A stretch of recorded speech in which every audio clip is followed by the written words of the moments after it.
Guan, any idea what is planned ahead of Tuesday's historic meeting?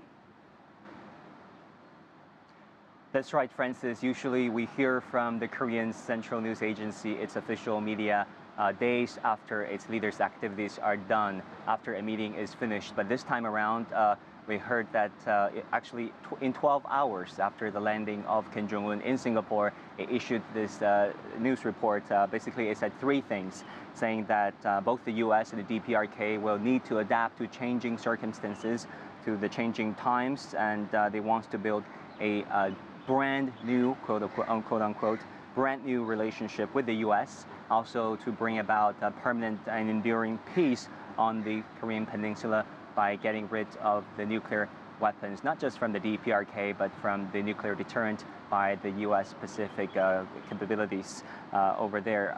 Like I said, usually we hear from the official press days after the event. They issued this statement hours after the arrival of Kim Jong-un in Singapore. Whether or not this is a positive sign for this summit, it remains to be seen. Lots of diplomacy yesterday afternoon. Kim Jong-un arrived in Singapore on an Air China flight. He met with Prime Minister of Lee Hsien Loong of Singapore yesterday afternoon. He thanked Singapore for being a host. We learned that Singapore paid $20 million on the preparations for this summit, and half the budget went to security. President Trump also have high expectations for this summit. He arrived yesterday at the military airspace in Singapore. He said he would know within the first minute whether or not Kim Jong-un is serious about the denuclearization. Also, we heard from U.S. officials that the first minute of this bilateral summit scheduled on Tuesday at 9 a.m. will be for Kim and Trump to talk alone with nobody but their interpreters.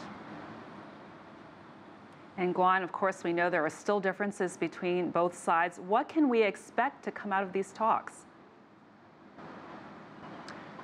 Denuclearization is a much discussed issue in the run-up to this summit.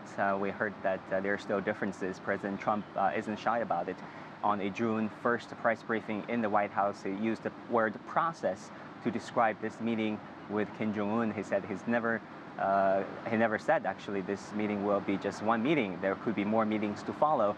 Lowering expectations for this summit, he readily acknowledged that there could be more than one summit. There are still differences remain. Of course, the U.S. wanted complete, verifiable, irreversible denuclearization, whereas Pyongyang insists that it should be a phased approach. It wants security guarantee. It wants guarantee of its regime safety.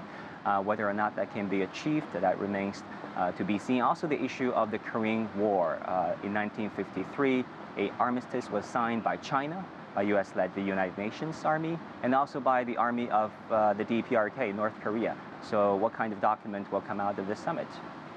A lot to watch for. Wang Guan live for us in Singapore. Thank you.